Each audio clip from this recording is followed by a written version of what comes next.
listening to Best Served Cold, a Born Millennials podcast, the Australian true crime podcast where we drink wine and talk about crime.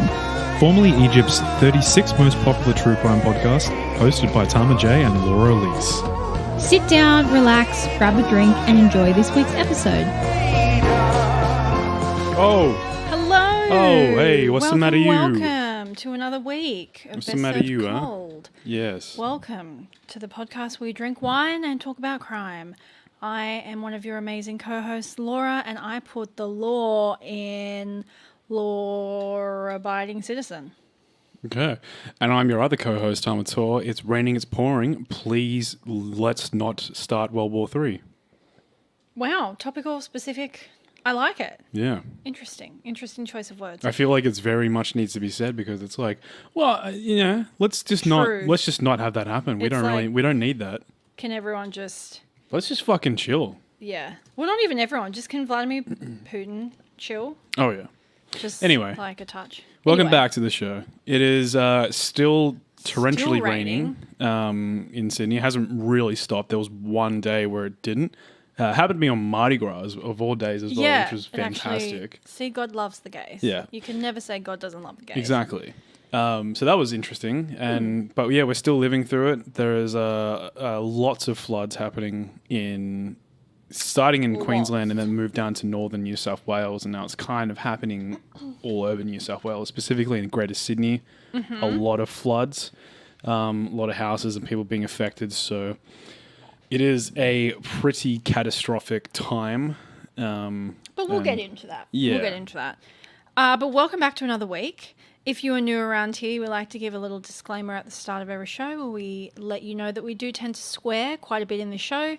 So if you are someone who doesn't like the curse words, we would kindly ask you to exit through the gift shop to your left. Feel free to take a souvenir, but please do not leave us a 1-star review because that would make us very sad. Yeah, in fact, if you did enjoy this episode after you finish it, of course, please do give us a 5-star Yes. review, which would be fantastic. Helps out the show quite a bit. We would love if you haven't already, if you could leave us a review on either Apple, Spotify, I believe, also now allows you to give reviews. It genuinely helps us get the show out there and push it out to new people.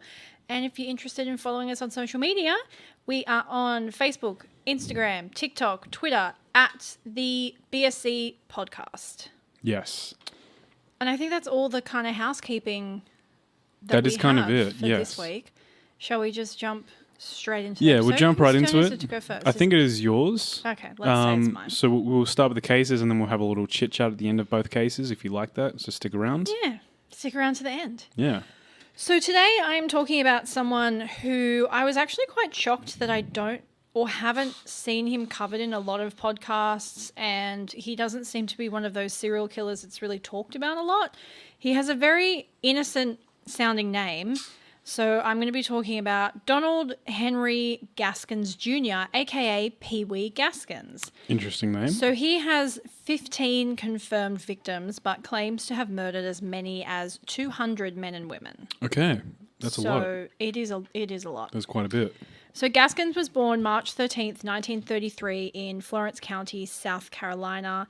He didn't know his father, and he was one of many illegitimate children to a single mother.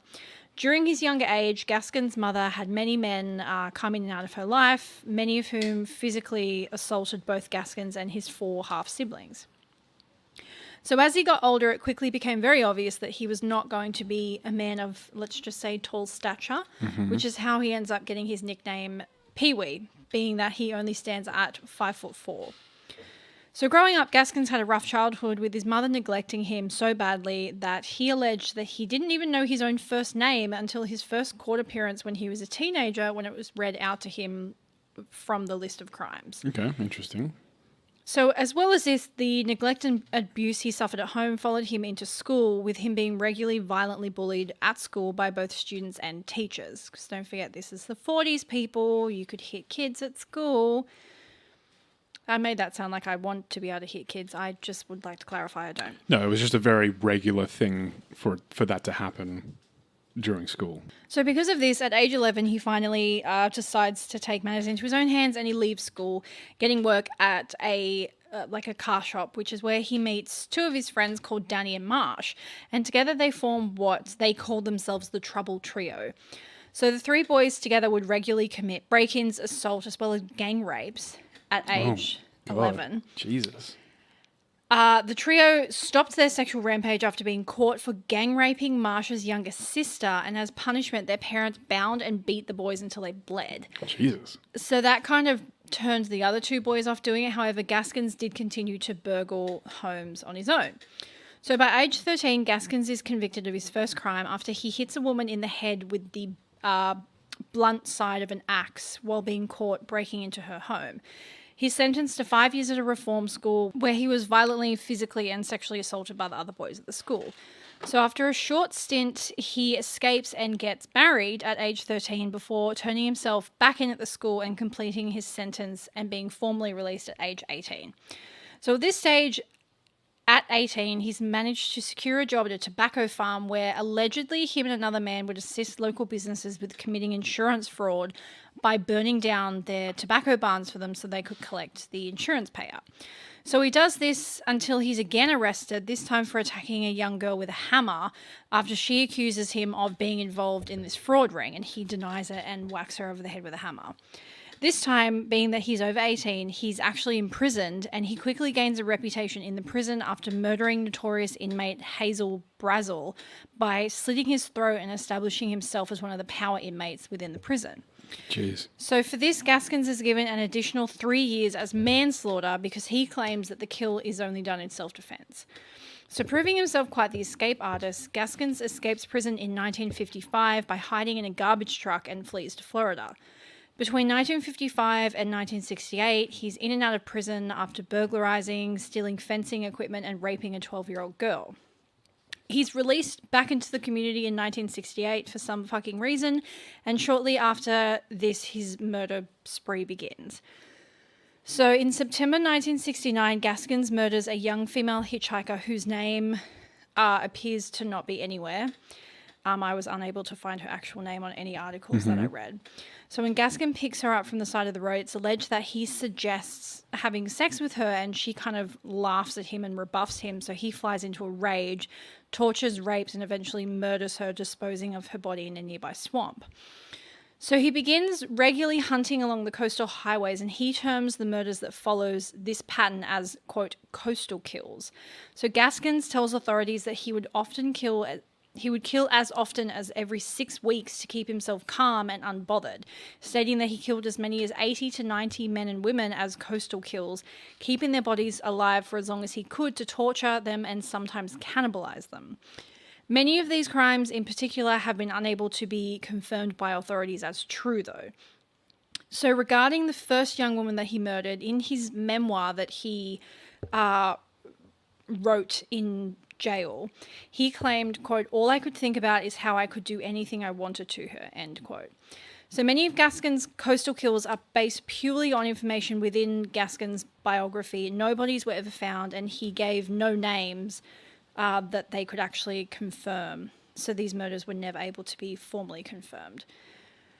So in November of 1970, Gaskin's first formal confirmed murder is committed. That sentence did not make sense. Did that sentence make sense? I'll probably just try it again. We'll go from there. In November of 1970, his first formally confirmed murder is committed. There we go. There we go. Janice Kirby, 15, and Patricia Ann Alsbrook, 17, are murdered by Gaskin after he claims that he found out they were doing drugs. Janice was Gaskin's niece. So he lured the two girls to an abandoned house where he attempted to rape them, and upon failing to do so, he beat them to death. He claims the attack on them was punishment for their alleged drug use, although most suspect it was likely to be rebuffed sexual advances. So in 1971, he goes on to murder Martha Ann Dix, age 20, who was allegedly the dealer who supplied his niece and her friend with the drugs. Martha is poisoned, which is wildly out of how he would normally kill people. It's the only sort of mention of poison that you could find. It's very weird and left of field. Abnormal for him to do so. So while all of this is happening, Gaskin befriends a 22-year-old woman in his town called Doreen Hope Dempsey. So Doreen has a 2-year-old baby named Robin, and while staying with two of Gaskin's friends, Doreen falls pregnant for a second time and decides to leave town to, look for a better life. So she asks her friend for a ride to the bus station, and instead of actually helping her, he takes her to a wooded area where he rapes and kills her, and then rapes, sodomizes, and kills the 2-year-old baby Robin. Oh, God. And he buries the two of them together. And Doreen is 8 months pregnant at the time of her death. Although some sources, and this is the weird thing that I found about this guy, is there doesn't seem to be a lot of info, and the info that is available is wildly varied across sources.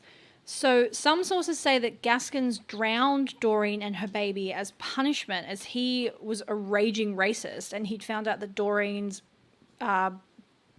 second pregnancy was to an African American man. So she was punished by him for having sex with an African American man. Right. So it's very odd that there's like two wildly different stories as to what happened.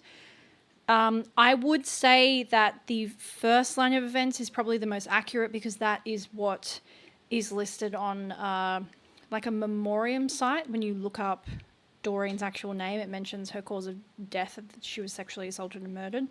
So I'm going to say the first one is likely more accurate, but some sources do say that she was drowned. Right.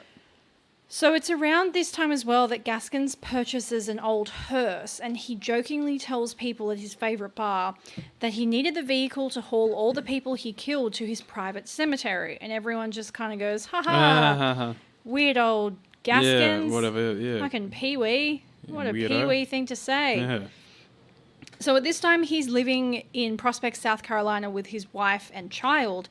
And around town, he had kind of a reputation for having an explosive temper, but not actually being dangerous. Some people, like Doreen, actually liked him and considered him a friend. In June 1974, another man who claimed him as a friend, Johnny Sellers, 36, is shot by Gaskins in the back of the head. He also stabs to death his own ex-girlfriend, Jessie Ruth Judy, who's aged 22, and this all happens after Sellers asked for money that he's owed from the sale of a stolen boat, because, mind you, Pee Wee is still very much involved in burglarizing and just basically doing anything illegal to make money. Yeah. So by 1975, he's 42, and the next series of events are a little bit murky. So some sources say that the next thing that kind of happened was that Gaskins murders 3 unknown victims on the side of the highway, and he doesn't know how to properly kind of get rid of the bodies and the van himself.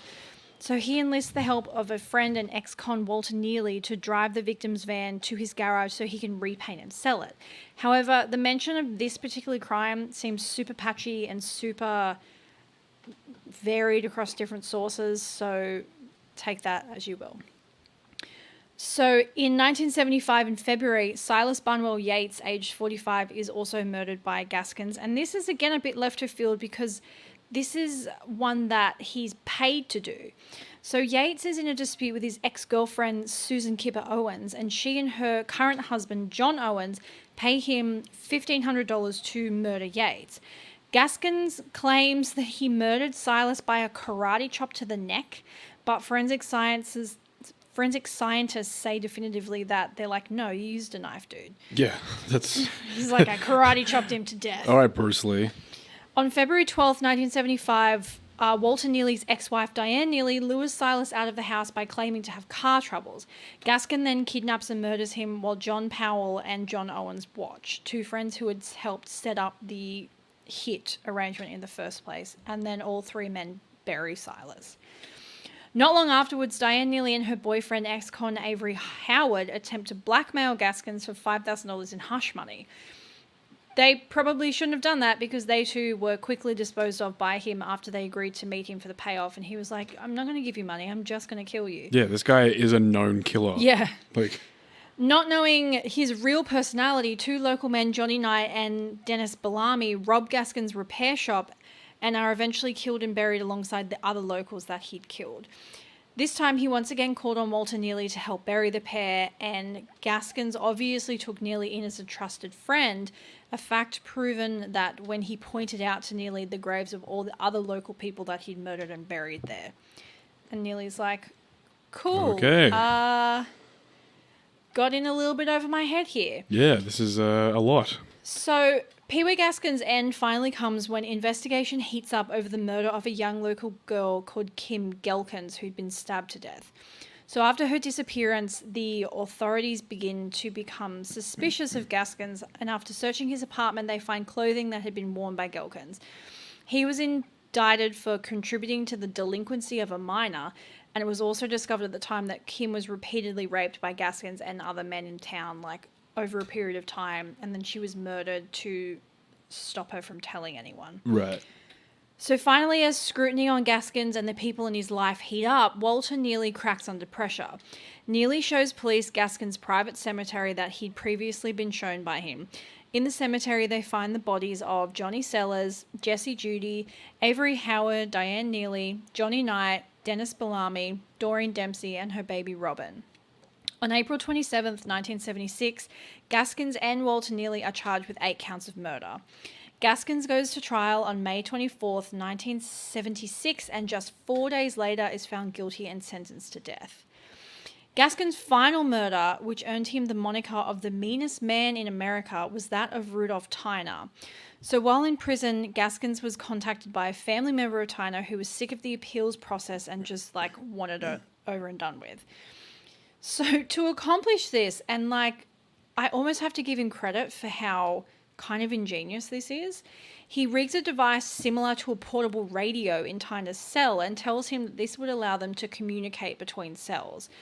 When Tyner followed Gaskins' instructions to hold a speaker that was filled with C4 explosives at his ear at an agreed time, Gaskins detonates the explosive from his cell and kills him. He later said in his autobiography, "The last thing he heard was me laughing."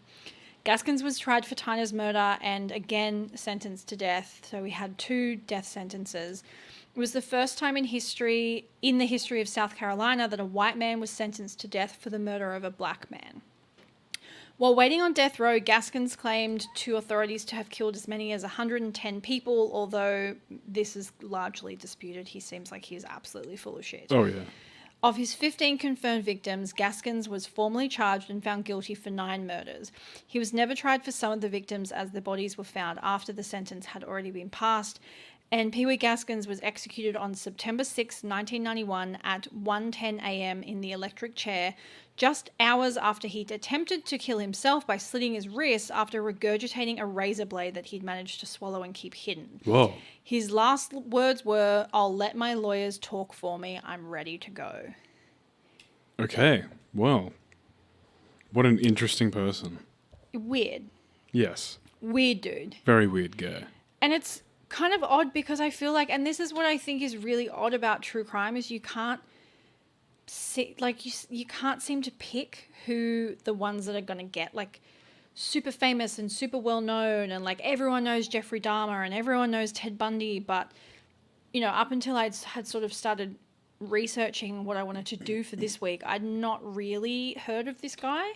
Yeah. And he had some incredibly horrific crimes, and also one of those people where he got away with murdering so many people in his inner circle, and no one seemed to really bat an eye. Yeah. It is interesting how there's a distinction between cases that have become infamous versus cases that are basically similar or not the same, but have no real draw to them. No one really knows about them. It is weird. There's that weird distinction there, and it all kind of comes down to how charismatic or little small things like that to do with the killer. Yeah. It's interesting, isn't it? It's very weird. I was actually surprised how little I could find about this guy. There's just really not a lot about him. There's not really a lot about the crimes that he did. Especially given the case that was in its, in its hottest moments, was in its 60s to the 70s to the 80s. Yeah, right in that. Yeah, that sweet spot of here's where all the most infamous serial killers sort of came from. I hate to use the term the golden age, but it kind of was the yeah, golden age. I mean, it kind of was in a sense. It was just this period in time where there was just all the most infamous serial killers of all time existed at the same time. Yeah, and they just kind of got glossed away over with this it. one. Yeah. All right. But yeah, that is the tale of Pee Wee Gaskins. Very nice. We're going to take a short little break, and after that, we shall go into my case.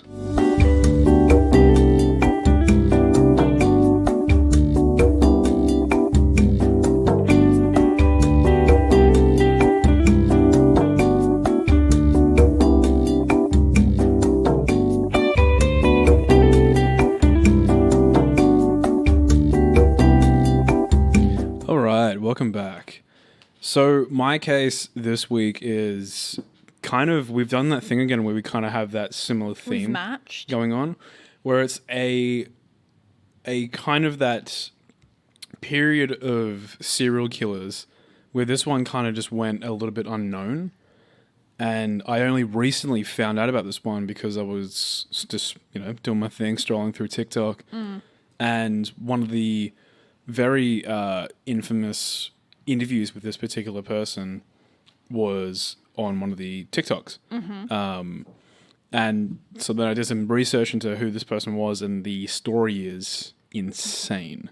Okay. Again, one of those cases where it's like, how do not people not know about this? So this is the case about Joseph Kallinger. So he was born as Joseph Lee Brenner III in Philadelphia, Pennsylvania on the 11th of December, 1935. So his parents were Joseph Lee Brenner Jr. and Judith Brenner. So due to his father abandoning him and his mother at a very early age, Joseph was eventually placed into a foster home in December of 1937. At the age of 3, Joseph was adopted on the 15th of October in 1939. He was adopted by Stephen and Anna Kalanger, and let's just say they are not very nice people. Okay. Which seems to be the way with a lot of parents for these people. So, and I was going to say, so often we find these specific seeds in people's backstories where we go, that's a sense of trauma. Yeah. This is something that not excuses their behavior, but it explains it. Exactly. It gives us an insight into their mentality and how they eventually become the person they are. So, needless to say, Joseph went through severe trauma as a child from both of his parents, foster parents.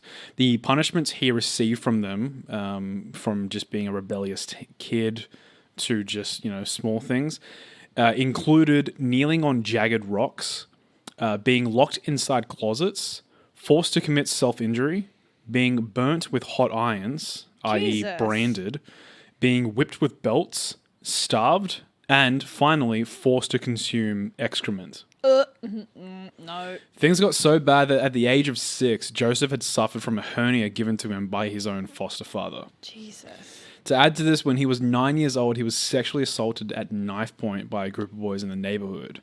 And this would eventually lead to, I guess, a trauma trigger where he would have episodes where, and this is something he noted himself, he would masturbate while holding a knife in his fist. And this would be something that he would sort of regularly sort of go back to.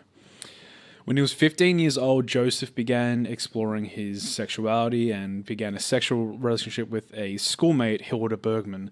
And soon after the two began seeing each other, they became a bit more serious, and Joseph's foster parents weren't really thrilled with the whole relationship.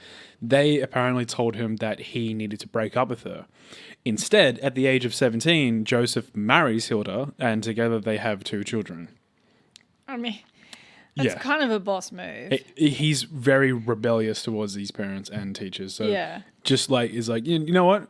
No, I'm going to fucking marry her. So this would eventually lead to Hilda leaving the family for another man in September of 1956, supposedly to escape Joseph's frequent domestic violence. This was a very prominent thing in the relationship, and at such a young age as well, it's very, very significant. In April of 1958, he got married for a second time, and together they had 5 children with his new wife. Again, he was extremely abusive, not only towards his wife, but to his children as well. Sometimes he would use the same punishments that he received as a kid to his own children.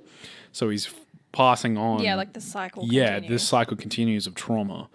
Joseph worked as a self-employed shoe repairman who worked out of his own shop at the same address as his house in Front Street.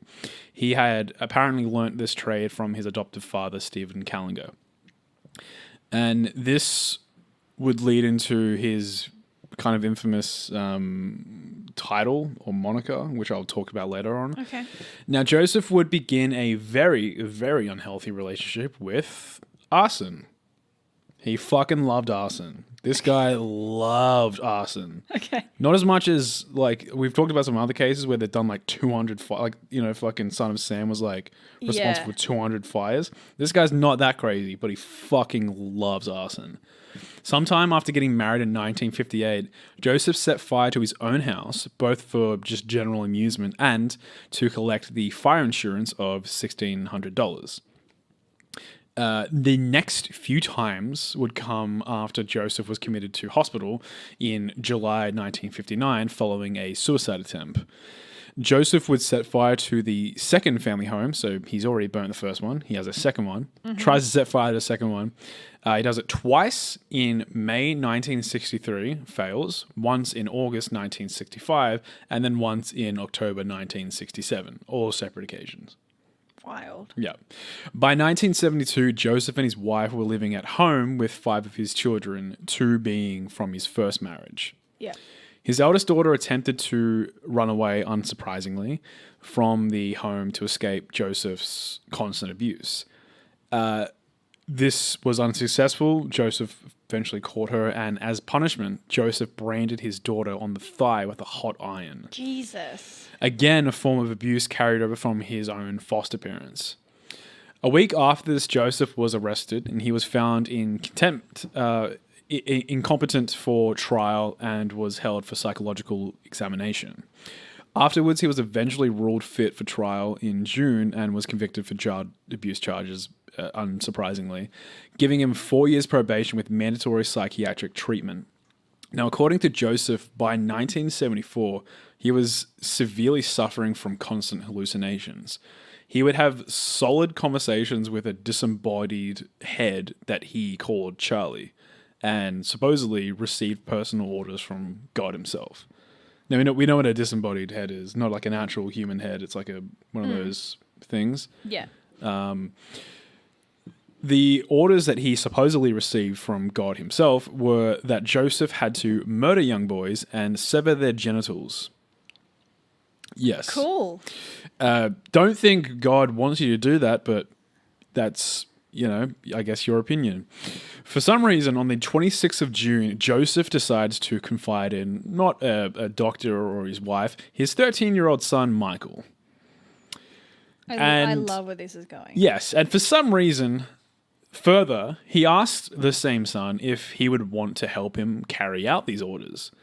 Now, already this is fucking bizarre. You might think a 13-year-old kid would probably be like, oh, no, I'm good, thanks. I'm all right. He's probably terrified of his dad, though. To which Michael told him he was happy to help. Okay. I maybe wouldn't go that far, but...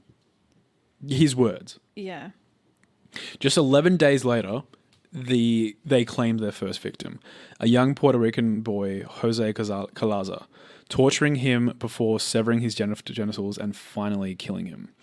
Safe to say, this woke something up in Joseph, and he was so desperate to do it again, he turned to one of his own sons, a boy also named Joseph. So this would be Joseph the Fourth, I suppose, because Joseph Kallinger is the third Joseph of this family, so this is the fourth. We'll refer to him as Joseph Jr. because in this family he would be called Joseph Jr. Okay. So Joseph first attempts to kill Joseph Jr. by tricking him into backing up off a cliff while posing for a picture. Like cartoony kind of thing. That obviously fails, and Joseph then took Joseph Jr. and Michael to burn down a trailer on the 25th of July. Joseph's plan was to attempt to lock Joseph Jr. within the trailer and set it on fire. However, this was unsuccessful. On the 28th of July, Joseph and Michael successfully drowned Joseph Jr. at a demolition site. The body isn't recovered until August 9th, 1974, where police immediately questioned Joseph as a suspect. However, they couldn't he couldn't be arrested due to a lack of evidence. There just wasn't anything really to pin him to it. On the 22nd of November, Joseph and Michael broke into a house in Lindenwold, New Jersey, looking for victims. However, no one was home. So they leave the house and break into a second home where they find their next victim, Joan Carty, whom they tied down to her bed before Joseph sexually assaulted her. 11 days later, they struck again in Susquehanna Township in Pennsylvania. Here, they tied up 5 hostages and robbed the entire house at knife point. Now, they managed to take off with around $20,000 in cash and jewelry, but not before slashing one of the victims on her breast. Later on, they hit another house in Baltimore. They held a woman, Pamela Jask, at gunpoint and forced her to perform oral sex on Joseph. Now, I know what you're thinking. Bite it off. Always bite it off. I'd be pretty scared you would probably kill me if I did that. True. Yeah. I would probably be like more likely to just be like, okay, I'll suck you off. Please don't murder me. Please do not murder me. On the 6th of January, the father and son repeat the same process, this time on victim Mary Rudolph. On the 8th of January, they again invade a house in what I will probably mispronounce, Leoania, New Jersey. Nice. I 100% butchered that, but well done. Here they held eight victims at gunpoint, where they later on robbed the entire household again. Victim Maria Fashing, who was a nurse attending a member of the house who was bedridden, was stabbed to death after she refused to bite the penis off one of the male victims in the house. During his getaway, Joseph discarded a bloodied shirt near the house. When police eventually found the bloodied shirt, they managed to trace it to a dry cleaner called Joseph Felcher. When they showed the shirt to Joseph Felcher, he immediately smells the shirt and recognizes it as Joseph Kallinger's shirt. When they asked Joseph Felcher how they know it's his shirt, he tells them he knows the smell of which they later found out comes from glue. From that smell, he could just tell it was Joseph Kallinger's shirt. And then they later on checked the tags and everything and checked the records, and it was his shirt. Now, the glue came from Joseph's shoe repair shop. Right. He was a shoe repairman. So being a shoemaker, and later on when he was known for these murders, he was given the name and the moniker, the Shoemaker. That's his kind of name. Okay. So then this leads to then on the 17th of January, Joseph and Michael Kalanger were arrested by both federal and state authorities. The first trial held in Pennsylvania for Joseph is in June in 1975. It ended with a hung jury. 3 months later, at the retrial, he was convicted on felony counts and sentenced to 30 to 80 years. The judge at the trial, when passing the sentence, referred to Joseph as a, quote, an evil man, utterly vile and depraved, which is a very fair description. Accurate. His trial in New Jersey was held in October 1976. Joseph received a mandatory life sentence to run consecutively with his time already given to him in Pennsylvania. Things did not slow down for Joseph whatsoever while he was in prison. This began with him setting himself on fire in March of 1977. So he's really going up in flames. A month after that, he attacked another inmate before making yet another fire within his cell block. In March 1978, Joseph cut the throat of another inmate's throat. Sorry, I butchered that sentence. In March of 1978, Joseph cut the throat of another inmate. However, the actual inmate survived the attack. Joseph Kallinger is notorious for his TV interviews, obviously one of which I caught on TikTok. There's one where he mentions the attack on the other inmate and his desires to kill people. And he's just a very cold-looking person. There's not a lot of emotion behind his face.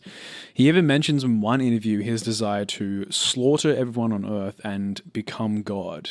He believed that once he committed suicide, he would become God. Cool. So, yeah. Later on, his sentence in 1984, he was tried and convicted for murdering both Jose Collazo and his own son, Joseph Jr. Now, this gave him 2 more consecutive life sentences.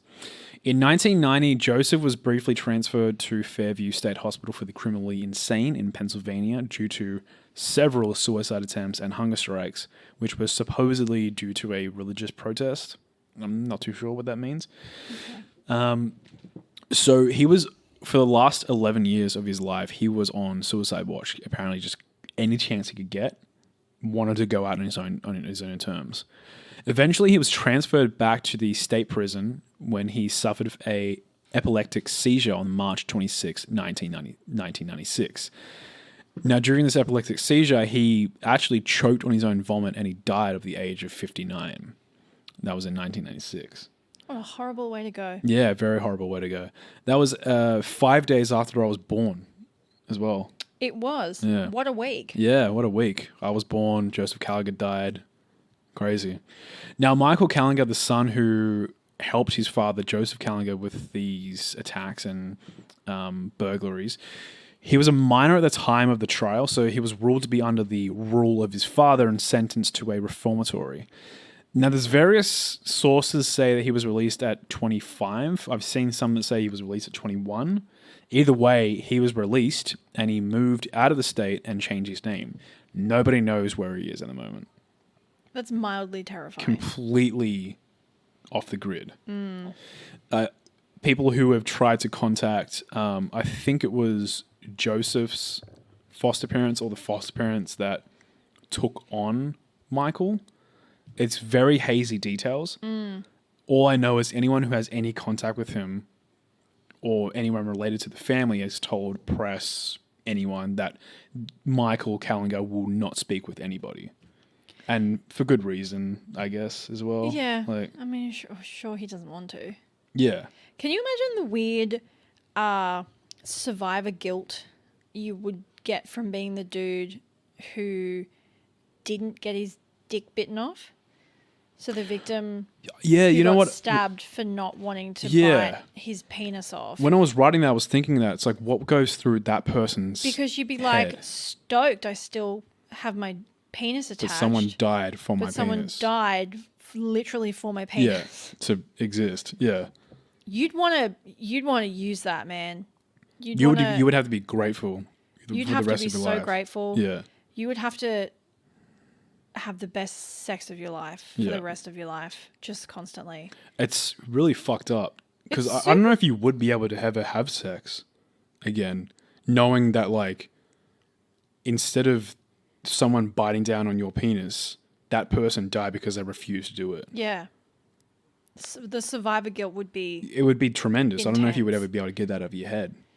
It's wild, though, because Yeah. I feel like you'd be like, kind of just wish you'd bitten my dick off. Like, do you know I what don't I know. mean? Like, It's one of those things where it's like the lesser of two evils, or Yeah. like, or the better of two bad situations. So like, which one?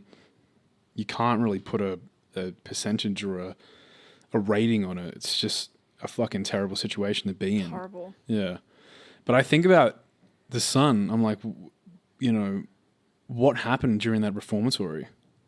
Well, I also guarantee that if his dad was so abusive, he would have Yeah. been absolutely terrified of his dad. Yeah, so abusive that the eldest of the daughters tried Ran to away, run away and yeah. then got branded for yeah. it.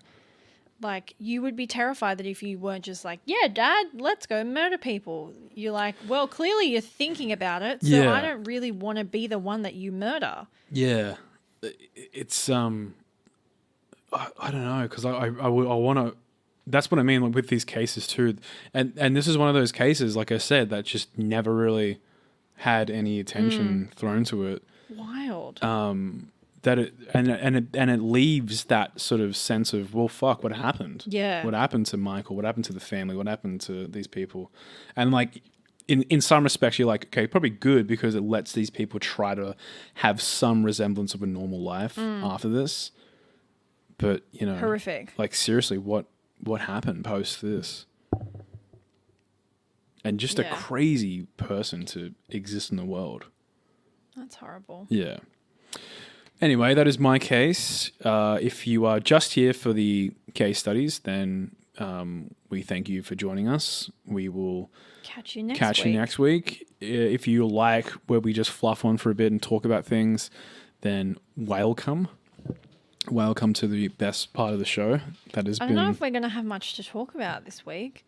It's just been fucking raining all the time. Yeah, we haven't really So over gone anywhere. I mean, we haven't did gone go to anywhere. Mardi Gras. We haven't...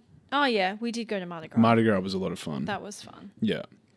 It did not rain. We were outside for Mardi Gras, and it did not rain one bit, which was perfect. It started to rain like the second we got home, didn't it? Yes. Yeah. Yes, it did. The second we got home, it was like pitter-pattering. And because we were when we went out, we were like, oh, yeah, we'll have like a good night. We'll stay out. Got to like 9:30 End of the and parade, we were like, mm. oh, God, I want to go We're home. We're old now. Like, I don't think we're old. I think mentally we're just like... we're old for be like club fucked. rats. We're like, when it comes to being a club rat, we're like over the hill. I don't know. I feel like I have a method to it, whereas like usually, you know, there's a method to it. You got to like drink a certain amount, do a certain amount of things, and get in the right sort of headspace for it. It's a Where very specific headspace. it you is, have to be yeah. in. I think if you sit down too long at somewhere, or Oh, yeah. not If long you enough, stop moving for like 3 seconds, you're like, I want to go home. yes. Or if you drink too much and then you go somewhere else and there's that period between going from one place to the other, that's where I find I go, holy fuck, I want to Yeah. go home. It's a fine art. Like, you need to have, because it's so expensive drinking at clubs as well. So Yes. it's like you need to have pre-drunk Yes. enough to be like, when you leave the house, you need to be absolutely cross-eyed. So by the time you've commuted from home to the club, you've sobered up a little bit and you're kind of like that perfect amount. And then you just need to have like a drink every now and then to sustain that. Yeah. But it's a very slippery slope. It's a fine art. You can have a little bit too much and then you get to the club and you don't get let in, or you have too little and by the time you're at the club, you're sober and you're like, well, this is shit. Yeah. Like, Or you're just not having a good time because you're like, Yeah. I find when I get too drunk and I find the stages of getting there, I am like uncomfortable. I don't like it. I sit there and I go, fuck, no, come on, I slap myself in the face. I'm like, no, come on, let's get back to the regular. when have you ever, I've never seen you slap I yourself. go in to face. the bathroom and I splash water on my face and I slap myself. I go, come on, no, we're Weird not doing this. ritual I never knew you Well, had. I just hate being so drunk you can't communicate. You can't like do regular motor skills. Like, I love that. I hate it. I love it. That's when I absolutely start hate to it. have the most fun. I get really anxious doing it. No, well, that's the thing. You need to get drunker then. Yeah. You're not drunk enough. You No, think no. if you're anxious, you're not drunk enough. Because all I'm thinking in my head is like, fuck, I sound drunk to this person. Yeah, no, you need to get That's drunker. embarrassing. No, you need to Yeah. get drunker. You're in the I can still have social perception stage. You need to push Yeah. past that. But it takes a lot for me to get to that stage. Is the When you thing. start trauma dumping on strangers, that's when you know you've hit the sweet spot. You do that sober. You're I like, know. yeah. But I do it I do it to people I know Yeah, when yeah, I'm a little bit yeah. tipsy. I will literally unload my life story to a complete stranger if I'm yeah. drunk enough. Yeah. It's kind of bad. But also that's like how I met one of my best friends. So Yeah. I mean, that's how you weed out the people who can't handle you. yeah. And you just hang out with people who are like your people, your kin. Yeah, exactly. kind of Sometimes a you get really perfect good thing. friends out of it. Yeah. But yeah, day, whatever this is, like this is more. Well, I been think we're more past than- days. I think we're now into counting. This is the 3rd week Yeah. of like constant rain. It's and pretty I'm crazy. Well over it. We have updated the house a little bit. So we were at some point we have a dining table now, by the way. We were on the dining table.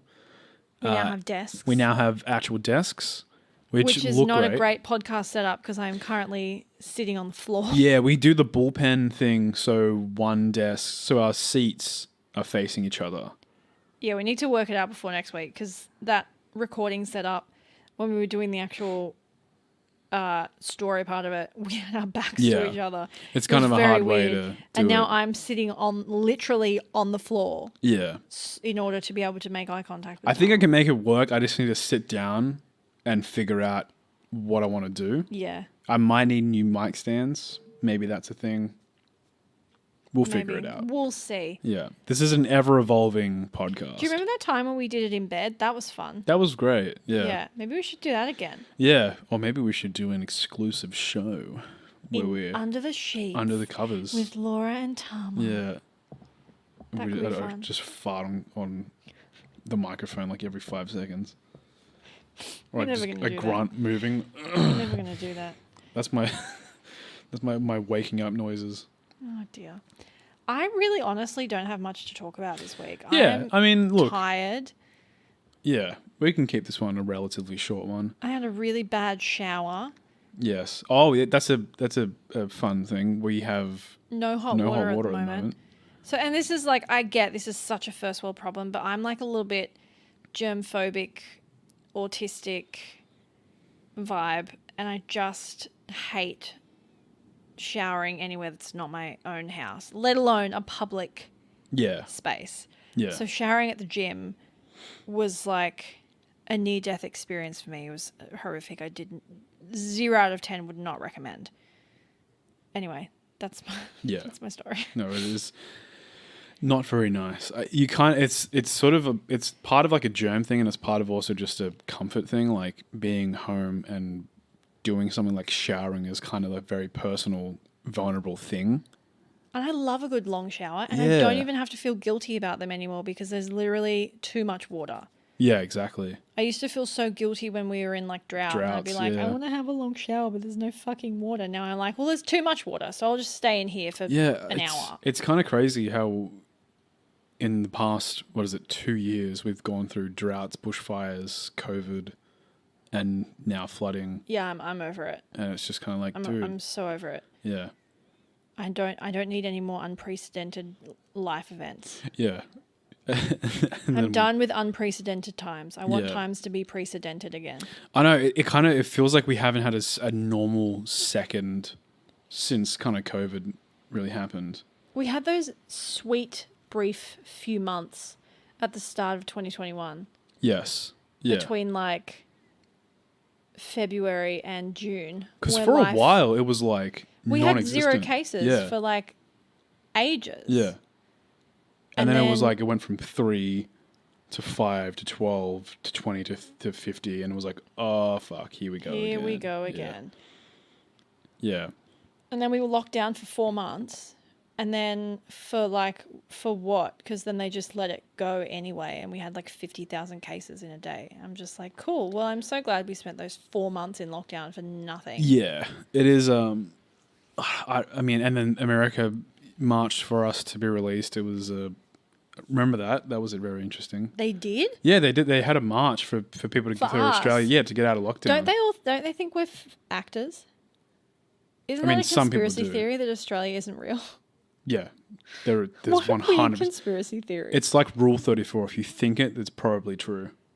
Probably a Imagine thing. thinking that an entire country that has like tens of millions of people. Some people don't leave their towns. Yeah, true. And they have no idea that, well, they just don't care that any other world exists. You heard it here first, folks. Tama and I don't actually exist. No. We're just robots. We actually live in Arkansas.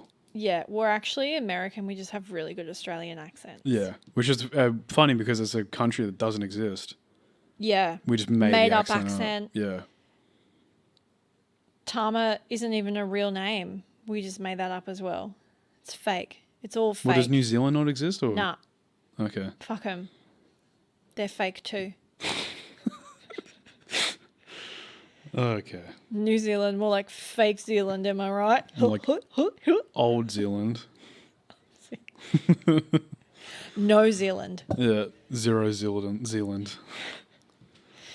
Oh, okay. We're getting All tired right. and delirious. Yeah, we need to go to bed.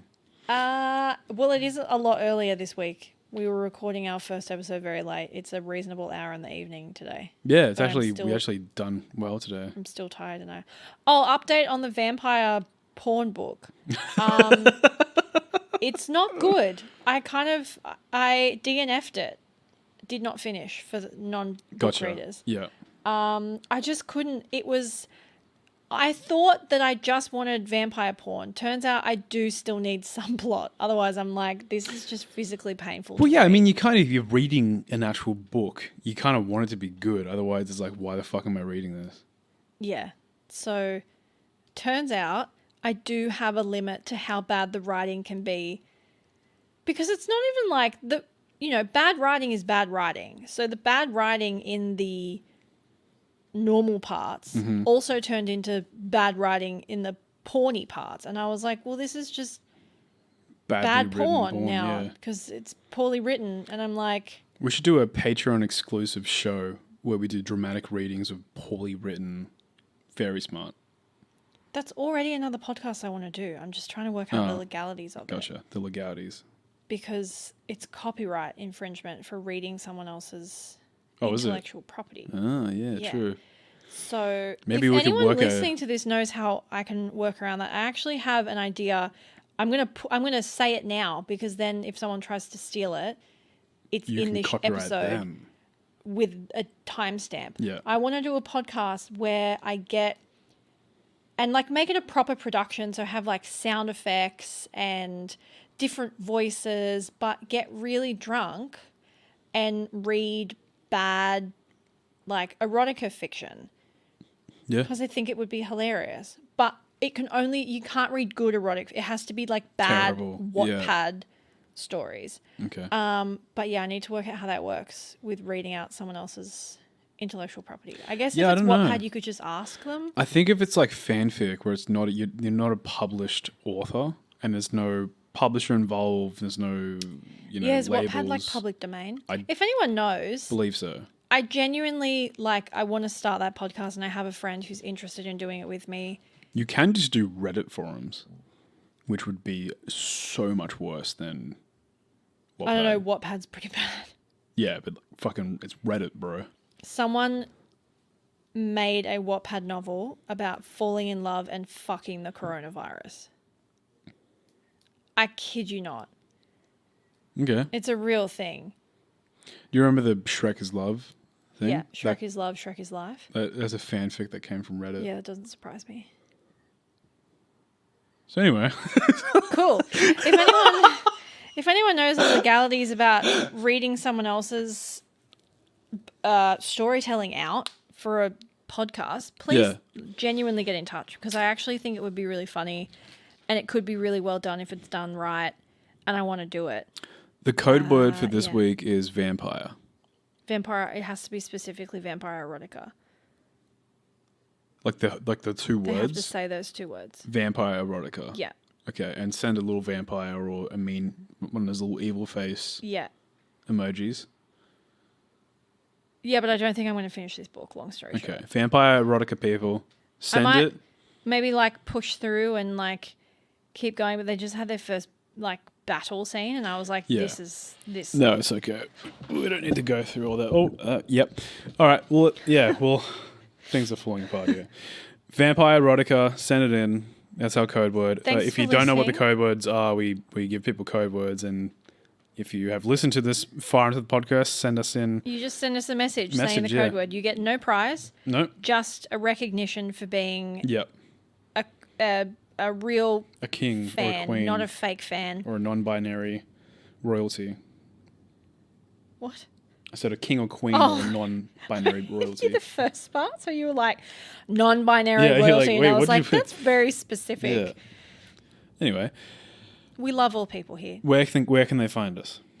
At the BSC podcast on Facebook, Instagram, TikTok, and Twitter. Bam. Not that we have been posting on any of those, but it's on my very long to-do list. I just need to get through the next 2 weeks, and then I start my new job. Hell yeah. And I'm only doing 3 days a week, and I will have mental capacity to do other things that aren't just surviving 9 to 5. Hell yeah, boys. So stay tuned. We also have an exciting announcement that I think we'll be able to tell everyone next week. Cool. Awesome. I think. All right, guys. We'll see you guys next week. If you're listening to this in bed, stay safe. Jump humping is the only way that is religiously okay.